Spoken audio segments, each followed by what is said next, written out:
With your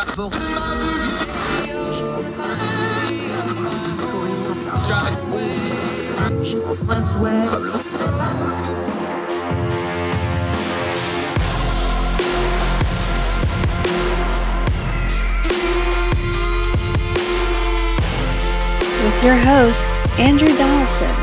This is Heard Tell. Welcome back to Heard Tell. It's Friday, folks. You made it. You feel that? That's the weekend coming. You're just about there. Let's finish it off strong on Heard Tell. I'm Andrew Donaldson. Thank you for joining us as we turn down the noise on some really important stuff today. Glad you're with us. Glad you're giving us the most precious thing you have, your time. We're going to honor that by dealing with some important issues today. Afghanistan back in the news with the al-Zawahiri drone strike, where we killed one of the masterminds of not only 9/11, but also the Cole bombing, one of the real despicable people on the planet. We're going to end this program on a cool story. Everybody knows the Dancing with the Stars TV show. A couple in the Tri-Cities area, Tennessee, Virginia, Kentucky, West Virginia, that area down there, they've got a cool thing in Kingsport where they've raised over $1.5 million in dancing at a community center for some really worthy causes. We're going to talk about that. Our guest today, Dr. Ryan Townley, been a good Twitter buddy for a long time. This is somebody who I go to when I have questions about my own neurological stuff. He's been a good friend. He is an expert on Alzheimer's. This is a disease that when people talk about it, they get scared of it. It's one of the few things in the world that actually scares me. I have it in my family, and I already have cognitive problems, so I shoot him really bad questions, probably with his level of expertise on direct messaging, and he's very patient to answer them. There's been a lot of headlines about Alzheimer's and about the research that was tainted, that was done incorrectly, that was done for grant money. There's been some screaming headlines that have people really, really scared. And in fact, some of you, the Heard Tell listeners, reached out and said, would you please cover this topic because we don't know what to make of it and we're not seeing it covered. We're going to cover it. Dr. Ryan Townley is going to join us today, turning down the noise on the headlines on Alzheimer's disease. He knows what he's talking about. He's going to give us really good information. Do not miss this. This is one of those that you're going to want to share. We're going to have a lot of links in the show notes. So when things pop up on your social media, you're going to have some links to send back to people with good information to combat the bad. Dr. Ryan Townley is our guest today. But first, let's go to Louisville, Kentucky. Breonna Taylor, if you don't remember, was killed in her own home by a raid of the Louisville Police Department. This got really messy in a hurry. They were apparently in the wrong apartment. Breonna Taylor's boyfriend did not know that these were police coming in. He fired from his legal handgun that he had at the police, struck one police officer. Breonna Taylor was killed in the crossfire by police bullets in her own home. She was an EMT, among other things. She had nothing to do with the alleged drug offenses that they were looking for this other person. A lot of dirty stuff came out after this. First of all, the reason I want to cover this, we're going to be working off of Vice here. As soon as this news came out that the FBI had arrested 4 of the current and former officers, because a couple of them got fired over this, and is investigating this further and charging further, here came the folks online. Now, I'm going to say this very carefully because it's important. If you support good police and you support police officers, if you love something and you care about something, you hold it accountable. It is absolutely ignorant to say that we don't have law enforcement issues in this country. The vast majority of police are good. The vast majority of police are trying to do the best they can with a difficult job. So let's not paint too broad a brush here. But there are issues with police in this country, and those issues go to human nature. They go to human nature to things like class and race, and it's just silly to pretend like they don't. So if you're going to be one of those folks that say back the blue, if you really back the blue, you hold the blue accountable, because that's what you do when you care about something. And good police will want bad police policed, excuse the pun, and taken care of, because they just make their job harder. We have a lot of research. There is a vast lacking in recruitment for law enforcement right now. Part of that, you got to weed out the bad apples. So we're going to talk about that now. We're going to work off a piece from Vice, but this was all over the news. The FBI, reading from Vice, this has multiple names on the byline. The FBI arrested current and former Louisville Metro police officers who were somehow involved in the deadly raid that killed 26-year-old Breonna Taylor.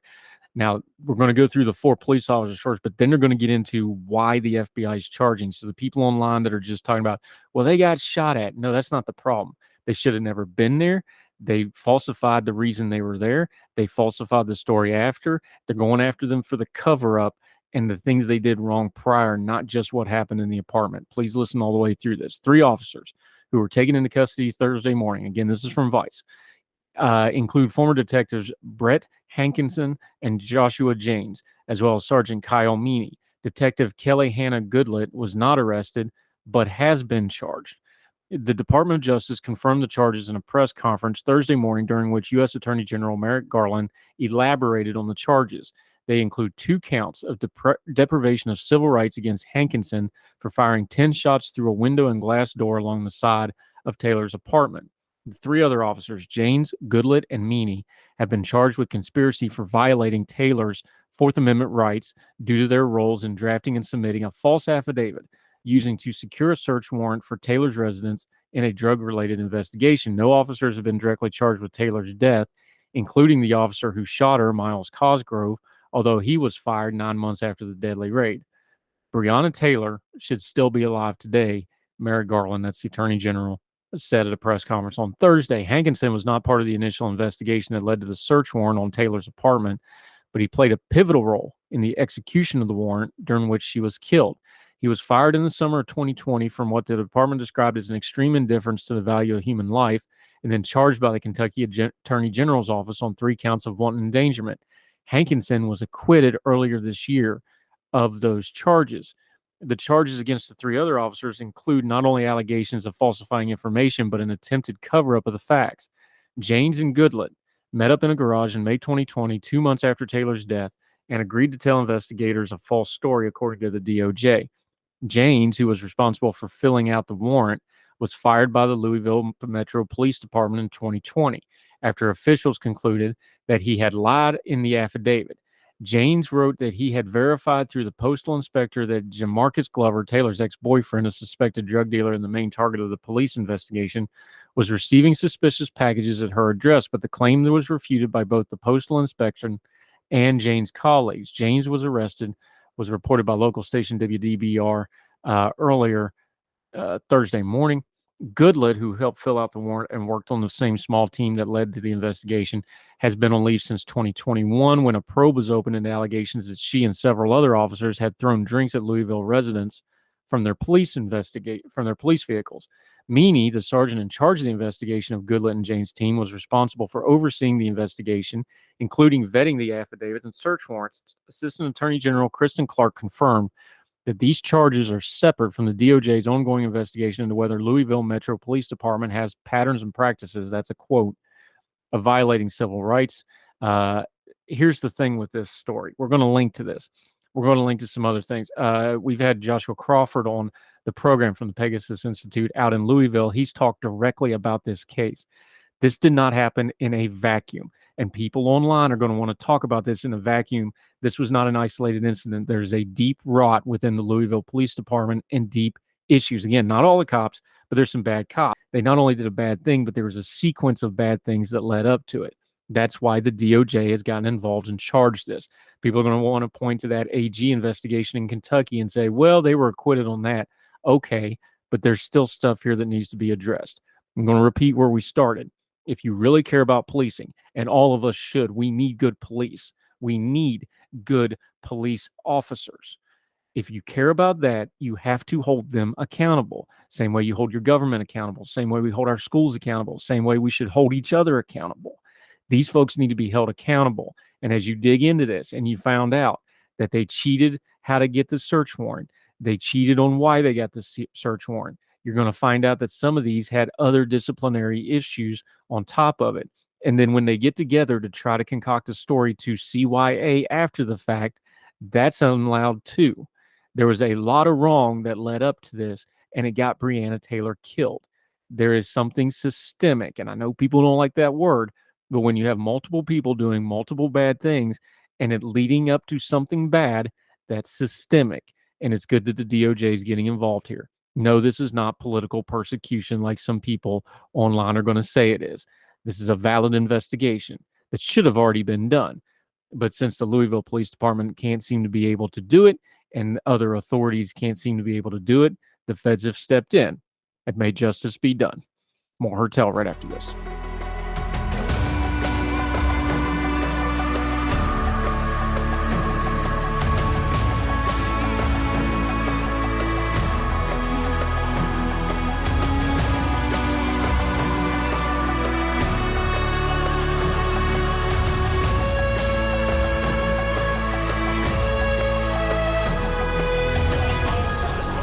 Welcome back to Hertel. Okay, the Zawahiri hit where we drone striked one of the most despicable people on the planet, one of the masterminds of not only 9/11, he goes back to the Cole bombing, the USS Cole that killed U.S. service members.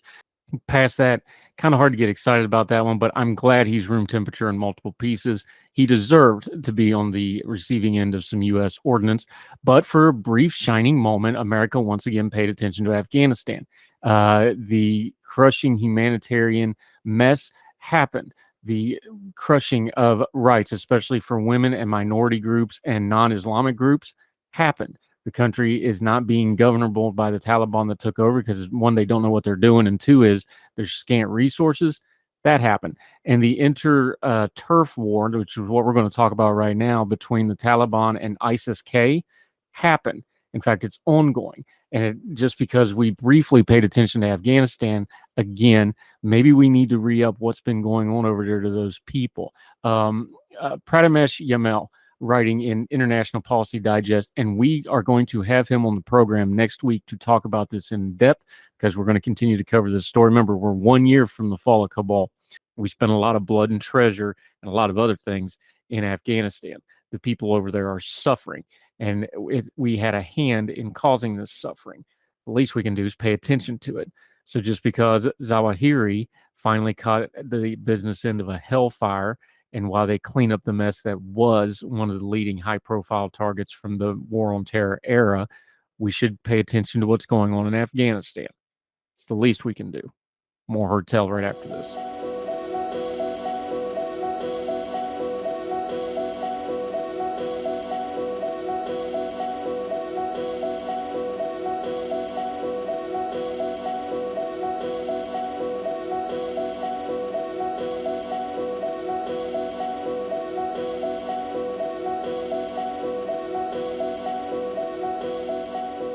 Welcome back to Hertel. Okay, good friend of ours for a long time. Finally get to actually see what he looks like because I've never actually talked to him in person. One of the reasons I do this show. Very important topic, though. Dr. Ryan Townley. He's a clinician. He is an expert in Alzheimer's disease research. He's participated in research trials. He educates medical students. He answers my questions on direct messaging when I have really bad questions that need some expert opinion and guidance. You've written for us at Ordinary Times a couple different times. We're going to link to all your pieces you've written there. You're actually doing a conference right now. You never stop working on this stuff, do you, my friend? Yeah, thank you, Andrew. So, yeah, it's first time meeting and talking with you, so that's good. Yeah, I'm in the middle of it's called the Alzheimer's Association International Conference. So there are 5,000 live neuroscientists from around the world that are studying Alzheimer's disease, and then 5,000 joining by video. So yeah, we're in the middle. This is the last day though. So I got to imagine that they're probably talking about the same thing everybody else is talking about. Maybe they're not. You tell us. There's been a lot of news headlines about Alzheimer's. There's been a lot of talk about misconduct. There's been talk about falsified data. Let's just cut right to this. This is a disease and a topic that scares people. It scares me. It takes a lot to scare me. This scares me. I've talked to you about this privately. I already have cognitive issues. This stuff scares people. When they see headlines that the research ain't good, or they see headlines that, because we always want to think of drug trials as positive things, right? This freaks people out. You've got a lot of experience in this. Turn down the noise for us. How big a problem is this? What is a problem? What isn't a problem? What would you tell the general public right now? yeah, no, I think it's very important to address that we haven't there are so many sessions going on at once in this conference. There in the plenary sessions, kind of where everybody meets, it's been addressed, but obviously anything we say today and at the meeting, there is still that innocent until proven guilty, right? But I think it's important to talk about what are these allegations and how they sort of encompass the rest of the research world. So I would first point your audience. There's a really good website called alzforum.org. You can link that down too. So what are experts in the field that research Alzheimer's disease saying? There's nice backgrounds of kind of what we'll be talking about today. And I think it's important too to sort of tease out both of these stories independently. So I think the one that's been getting more press is the one that from the Science article that we kind of talked about before we hopped on. But I'll first say, there's another story under here that was actually being investigated first before they started to uncover this other story. So, I think we can talk about both of those if you're interested. Yeah, start with the underlying, because one of our key things on our program, we always talk about things don't happen in a vacuum, they happen in a sequence. So I think it's kind of important to show here that some of your folks, researchers like you kind of already had your antenna up on some of these issues anyway. You probably didn't know, hey, it was this bad or is going to be this much of a breaking news headline that it broke into general media, but you kind of had an inkling that there was some stuff not quite right for quite some time, right? Yeah, and I think actually the one I'll start with, just because it was a study I was following. I actually had a patient go into this study. It's one from Cassava Sciences, so that's a pharmaceutical company that has only been around for a couple of years, but they were publishing some really good phase 2 trial, which is where we start to see, hey, maybe this drug is working, but it's in like a small population. And there were scientists that were raising red flags. They sort of said this data doesn't look quite right. And the FDA didn't put a halt on it. They moved forward with the phase 3 trial, which is kind of like our bigger trials. They were trying to enroll up to 1,750 people and had about 120 enrolled so far. But basically, some of those allegations are similar to this other story. There was concerns of data manipulation and fraud.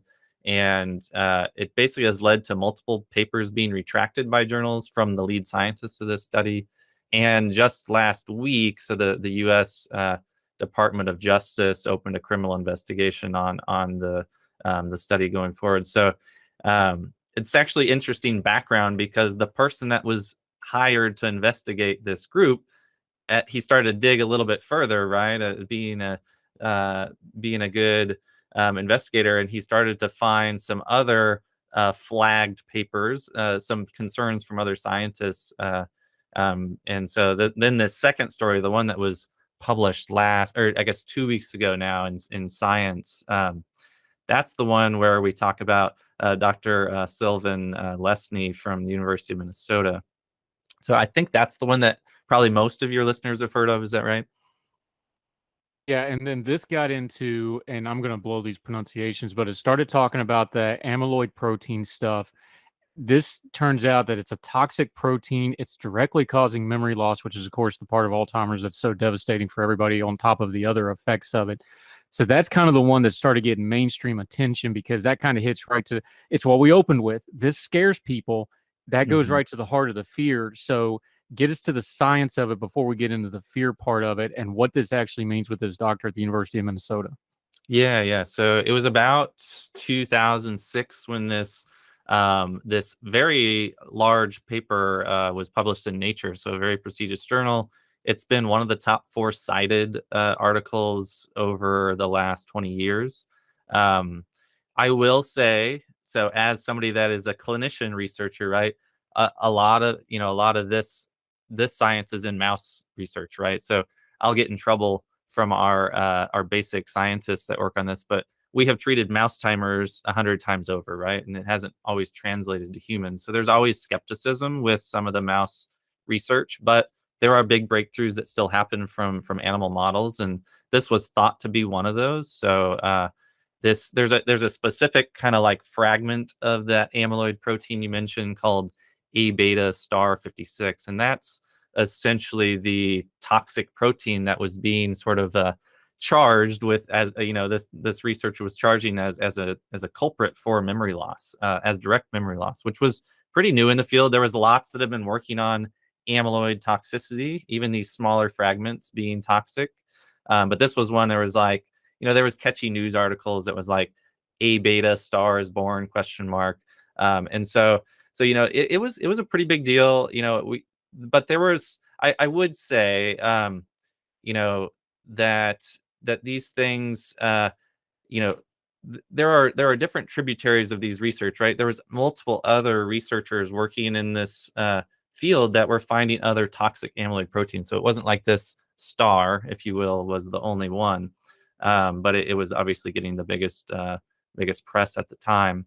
And so this researcher, what has been sort of the allegations here are that this individual was manipulating the images or what we call figures in the research articles. So we won't go into the details of what exactly their Western blots is essentially what they were, but it was like he was basically manipulating the figure to make it look like this protein was being found.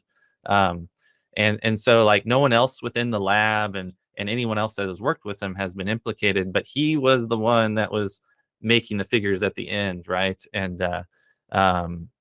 They found, so this investigator found that 20 of his articles over the last I guess 15 plus years have been flagged by other researchers, and they actually had independent forensic image consultants also consulted, and they all confirmed these concerns that these images have been doctored or altered, if you will.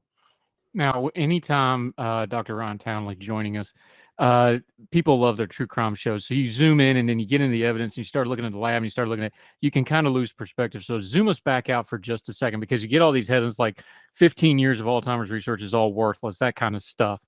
Give us the 10,000 foot view, like you like to call it. How much of a problem is this? I know it's one researcher, but there is a lot of cross streams in research. Everybody's cross research and everybody's challenging. People that aren't used to the academic lingo, they don't know how those sort of things work. Give us kind of the big picture view, though, the grand scheme of things on this disease research and the ecosystem of trying to find a cure for this, which is what everybody wants. Where are we at, and how big of a problem did this turn out to be?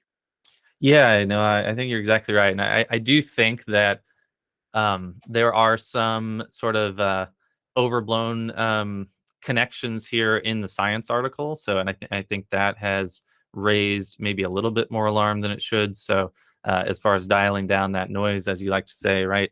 The idea that this has wasted, I think they mentioned like over $5 billion of research dollars into this idea, this clearing amyloid idea. That certainly seems to be overblown. With that 10,000 foot view, though, these alleged acts, right, by any scientist, but particularly one that is heavily involved in the Alzheimer's field, that's incredibly damaging to the overall scientific credibility, right? As you said, nothing happens in a vacuum. The current environment that we're in is there's anti-vaccine groups, there's anti-climate change, there's anti-evolution groups. There's a lot of scientific skepticism, right, within the world, particularly as you look at some of the populism rising. And any misconduct, such as this, a big misconduct here, they're going to look to sink their teeth into that, and they're going to look to drive a wedge, right, with any sort of, disinformation is much easier when you've got clear examples to point to. It's almost like what we call bulletin board material, right, in the sports world. So in that larger scale sense, right, this is a really big deal. It's incredibly disappointing. It's troubling. We've also got so just in May, Dr. Lesney got a big R01 grant from the NIH. So it's over $800,000. And so that's through the National Institutes of Aging. We're all paying for that, right? And it's kind of like his career, at least what launched this big grant for him, right, is supported on a breadcrumbs of falsified data. So that's where I sort of see the major issue. And I think many of us involved in this Alzheimer's research see it more of as a credibility to science in general, rather than harming, the specific, mouse models or these Alzheimer's models. So, I think science does a pretty good job, at least compared to most, as far as sort of weeding out these bad actors. So he's currently under investigation by the university, the NIH, by all the journals that have been flagged with these articles. But obviously that's not that's going to take some time. I think his credibility, at least for now, from what we know in the scientific community, is probably going to be gone, right? So we rely on, our publications are the way scientists communicate with each other, right? And he's not able to publish things. That's going to make it a lot harder to make a living in this field. So, we do try to have mechanisms to weed out. We're dealing with humans, right? So there's going to be bad actors in any field, but I guess that's the main issue to me, is we can't all be lumped in with one individual, right? So the Alzheimer's disease research world as a whole, is very strong, but we have this one weak link, right? Yeah. And then, yeah, go ahead. And let's be adults here. The timing on this couldn't be any worse, because we just spent 2 years arguing over COVID, and we learned, even when they're trying really, really hard, the academic wing of science does not talk to the general public very well. The medical wing of science does not talk to the general public very well. The media doesn't do very good intermediating between either one of those parties. Even when you're trying hard, misinformation is just going to happen, because, let's just be honest, research science speaks a different language than the general public. Research science speaks a different language than practicing medicine. It's two totally different things in a lot of ways. So even when you're really trying this stuff's hard, what's the remedy here? Is it going to be a criminal investigation? Is it going to be academically, where they kind of tighten down how they do these trials? What do you think the fix in the near term is going to be here? Yeah, I think one of the fallouts here, basically any article that gets published has figures or images, right, as part of it. So I think it may be where there's going to be more of a surveillance system, right, of when articles are published, that they have some of these data imaging experts, look for manipulation. I think that would be a reasonable step. But I think, when we think about the research as a whole, especially when we think about Alzheimer's disease research, right?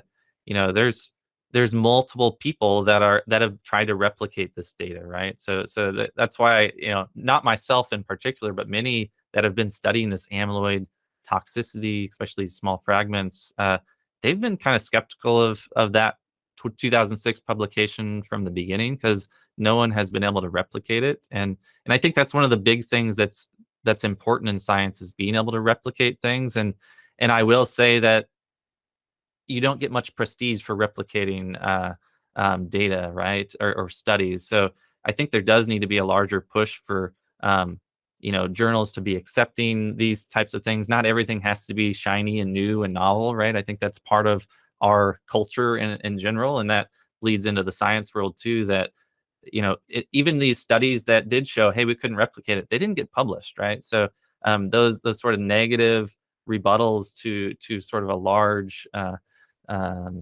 paper like this, that needs to be something that changes as far as in the science world, right?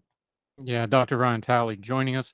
We're going to take a quick break. When we come back, this isn't the first time we've talked to him. He's wrote about in Ordinary Times. We'll get a little bit of an update. The Biogen drug, a little bit of a controversy, about a year and a half ago before all this. Get into that. And also some actual facts that folks need to know about this disease. Even with all the stuff we know now, there's still a lot of misconceptions about it. Folks are worried about it. Look, I'm one of them. I get scared talking about this stuff. Knowledge is a good remedy for fear. This is the guy to do it for us. Dr. Ryan Townley is going to continue to join us on Heard Tell right after this.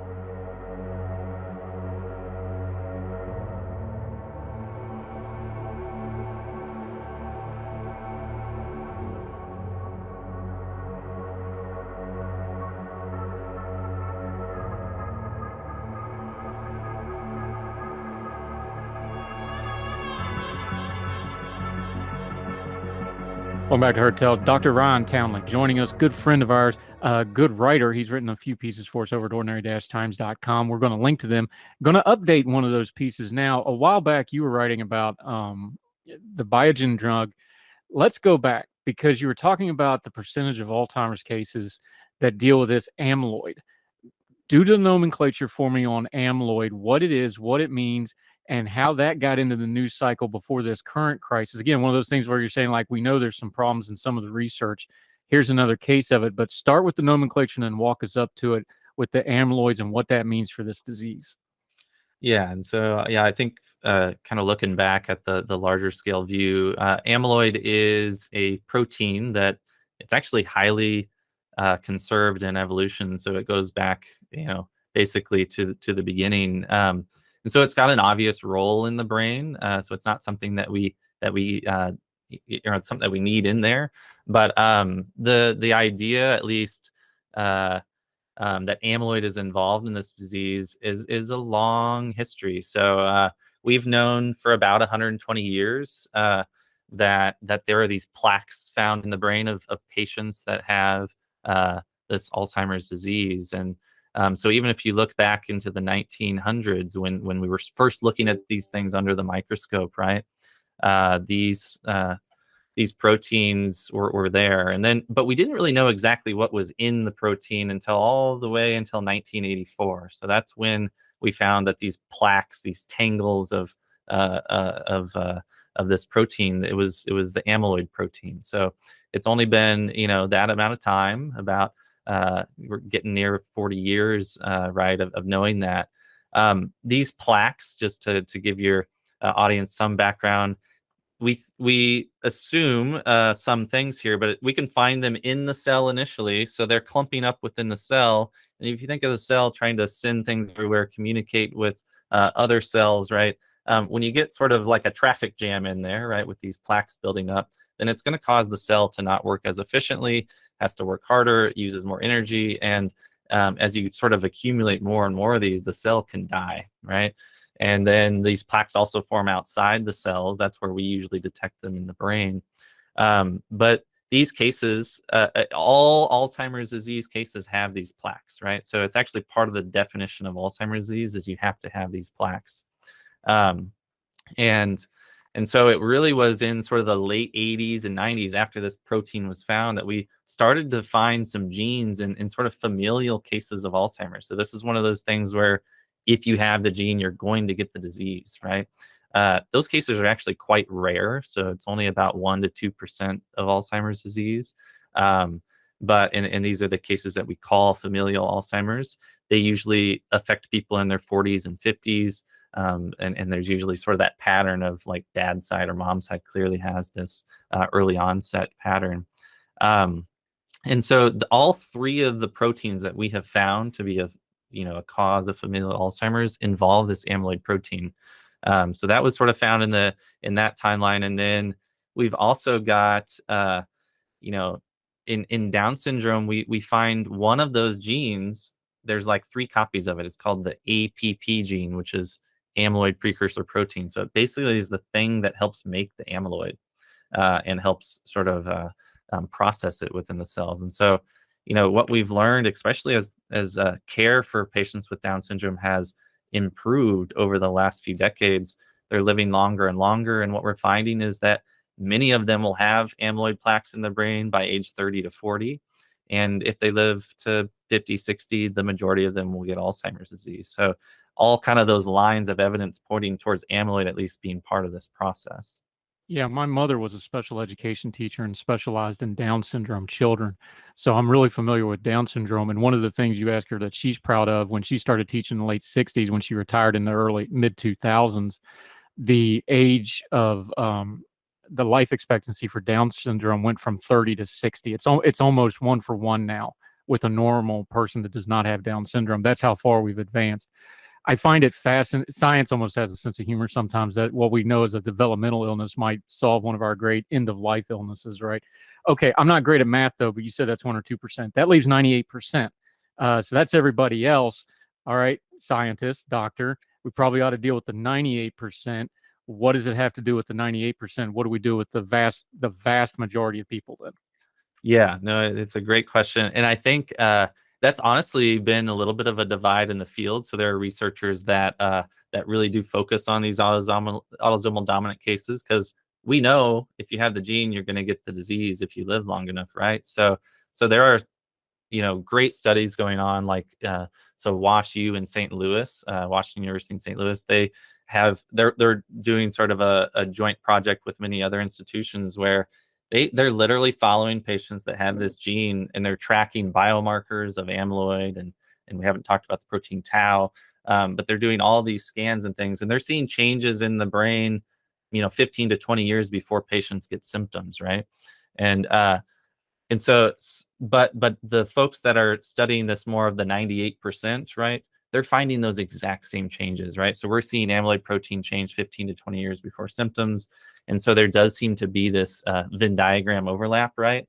But obviously we haven't found a cause for those other 98%. So we typically call them sporadic. We know that if they have this amyloid in the brain, they're at higher risk of developing, dementia over a certain time frame. But it sort of gets down to what is the driver here of these cases, right? And we do think that there's multiple things that lead into this, right? Age is probably the biggest risk factor, right? So we're living longer and longer as a population, and therefore we're getting more cases of this disease. We are finding, so one important thing for your audience, we're finding many modifiable risk factors, right? So there was a good Lancet article in 2020 that sort of looked at what are the big risk factors for developing dementia associated with Alzheimer's disease, and they suggested about 40%, right, of the risk is attributable to these risk factors. So then what's the other 60% of that? Well, there is this genetic risk factor allele called ApoE4. So some in your audience may have seen this from they might have gotten a 23andMe study. They might have gotten a heritage, genetic study. This ApoE4 allele is highly present in our population. So it kind of depends on which population you study, but on average, about 25% of the population has this gene. It's not like the other three genes we talked about, where if you have it, you're going to get the disease, but it is a risk factor. So, we find that having one gene, so you get a copy from mom, one from dad. If you have one, so maybe it's from mom or dad, it increases your lifetime risk by about 3 times of developing Alzheimer's disease. And then if you have 2 copies, so if mom and dad both gave you a copy, then it increases your risk by 11 to 15 times. So that's exponentially higher. But we're seeing this ApoE4 link with amyloid too. It's not clearing the protein out like it should. So again, at least one more sort of line of evidence that amyloid is at least involved in the process, right? Okay.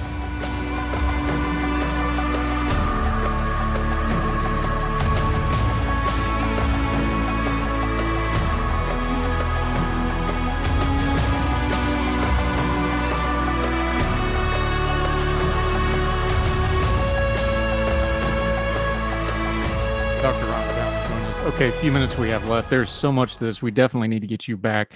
Probably going to have to do a series of these if you're willing to do them so we can work through all this material. But the money question you always get, I'm sure you get it texted to you. Everybody you meet, as soon as they find out what you do for a living, probably ask you this. This is the question that's always on everybody's mind with this disease, though. Where are we at trying to get, we're probably not that close to a cure, but at least some kind of a treatment, because unfortunately there's just not a whole lot they can do with this illness right now. You already hinted at some of the lifestyle stuff we're starting to look into as factors.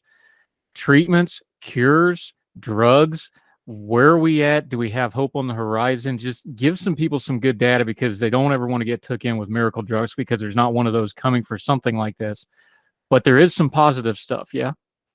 Yeah. I think there's a couple of positive things that we can finish with. So I think one is we're getting better and better about detecting this earlier, right? So as a memory clinic specialist, when I'm seeing patients, it's often after something is very obvious, right? In that sort of stage of severity that we call dementia, when it's starting to actually interfere with day-to-day life. And so we're getting biomarkers on the horizon. There's lots of data.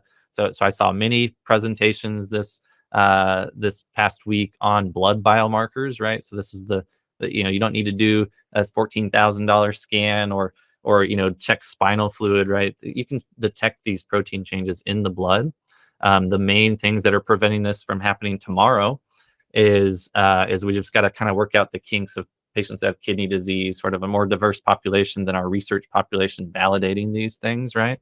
So I think detection, right, is going to be one big thing, because we need to catch this earlier and earlier, so then we can test our theories of different drug trials and things before there's been brain cells that have been lost worldwide, or throughout the brain.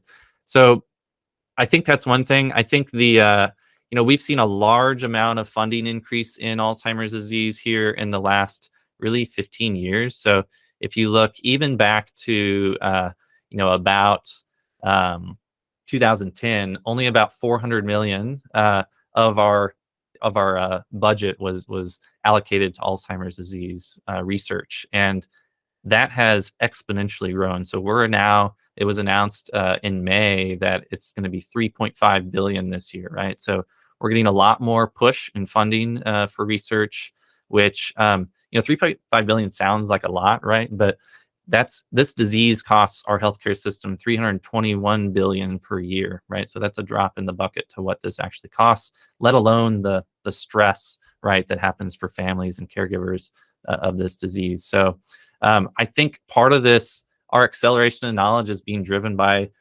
this large push for funding, and we've got lots more people in the field pouring our energy into research. There's this really interesting sort of parallel to cardiovascular disease, right? So when you look back at this sort of trend line, in the 1960s and 70s, we didn't know exactly what caused heart disease, but we started to find these risk factors similar to what we're finding now in Alzheimer's. And a lot of advancements in technology and treatments have seen, from 1968 to kind of the last 5 years, the drop in mortality from a heart attack is about 70%, right? And it still accounts for 1 in 5 deaths, but it's a massive achievement. And we're kind of seeing this parallel. Where are we at in Alzheimer's world, right? We're about in the 1960s and 70s, right? So we're starting to actually see a slight decline in the incidence of Alzheimer's. So I should explain that briefly, because you're going to say there's a lot more people getting it, right? And so that's really the prevalence, right? So the idea that because we're living longer, we've got a lot more folks getting Alzheimer's disease. But if you look at like somebody that lives to age 90 now versus in the 1980s versus the 1960s versus the 1940s, obviously there's less of them in those decades, but those folks were at higher rates of getting dementia, actually. So I think we're seeing some decline in Here's what I found. the people that are, getting dementia in their 80s because of a lot of these cardiovascular risk factors that we're pushing, right? So it kind of, to finish, what are some of those things your audience can be working on, right? So these lifestyle things, a lot of them are cardiovascular. What's good for the heart is good for the brain, is what we always say, right? And so, when you think of what are those risk factors, high blood pressure in midlife has increased incidence of dementia later on. So detecting, treating high blood pressure, treating high cholesterol, diabetes, sleep apnea, these are all big vascular risk factors, which also damage the brain. And then when we look at sort of these other modifiable ones, so I just mentioned sleep apnea, but just quantity of sleep is important too. About 7 to 8 hours is recommended. Educational attainment, we talk about the brain almost like a use it or lose it type of thing, right? So lifelong learning is important. If you've got we've all seen this, right? If somebody retires and they got all these hobbies they want to do, they've got traveling they want to do, they're incorporating all these novel things in their life. That's a much different retirement than somebody that kind of starts passively taking in TV, right? And so using your brain, staying active is important. Physical exercise is by far the most important thing you can be doing for your brain. So we recommend about, the National Institutes of Aging recommends about 150 minutes a week. And that's like at least moderate exercise, getting a sweat going, right? Those are all important for the brain too.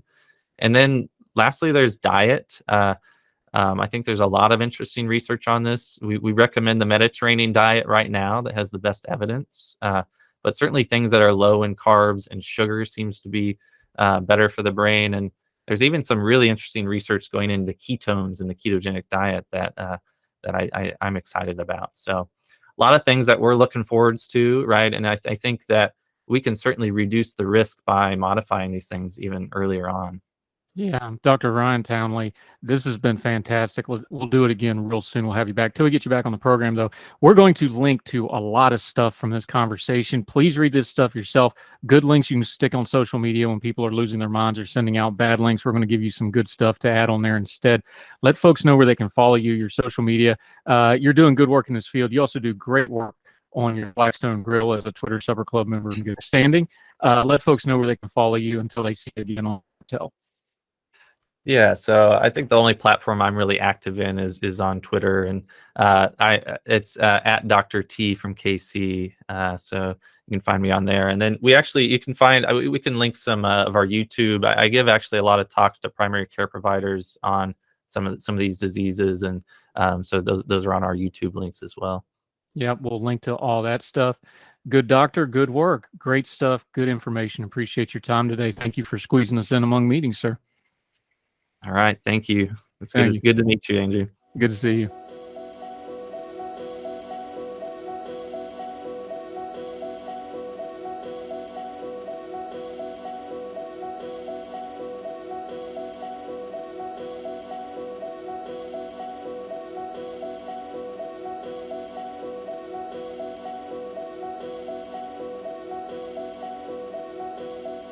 Welcome back to Heard Tell. We always end on an uplifting note or something positive, or at least we try to most days. Here's a fun one. Again, another fundraiser. We love highlighting folks doing local fundraisers. It's just one of those good things that people doing, good humans being kind of stuff, right? Let's go out. This is WJHL.com. Dancing with the Tri-Cities Stars is a fundraiser unlike any other in the Tri-Cities. 10 dancers learn 2 dances and perform them in front of the audience, just like the popular TV show. In 13 years, it has raised $1.5 million for children in need. The world champion dancers responsible for its success says the time and effort are worth it. Dancing with the Tri-City Stars is going to be on Saturday, August the 27th at the Meadowview in Kingsport, Tennessee. Tickets are available. We'll link to it if you're in the Tri-Cities area. Beautiful part of the country. Good folks down there. Go check that out. And it's for a very good cause. $1.5 million for some dancing, for people having a whole lot of fun for really good causes. Kind of stuff we like to highlight to end Heard Tell, especially on this Heard Tell, which we're done with for today and for the week. It's Friday, folks. You made it. Enjoy it. Spend some time with your family. Turn some of this new stuff off. Do some good things. It's been a tough week on a lot of folks. Times are hard out there. Do some of the real good stuff that isn't really tangible. Spend time with your family. Spend time with your loved ones. Go outside. It's going to be a nice weather in most of the country, if a little bit warm. Get outside. Touch some grass. Get in the water. Get your feet wet. All that good stuff. Heard Tell, we'd love to hear from you. This episode where we talked about the Alzheimer's research, that is directly from you. Several different folks wrote in, wanted us to cover this, said, hey, I see it in the headlines. I don't understand it. Can you have somebody on? That's what we do. So reach out at heardtellshow@gmail.com, at heardtellshow on the Twitter. We have several episodes next week. Same thing. We bring on experts. We turn down the noise. We talk to people who know what they're talking about, and we get to the heart of the matter. There's a partnership, and we love that you ask us to cover things, and we did it. That's why we had Dr. Townley on today. Hope you all enjoyed that.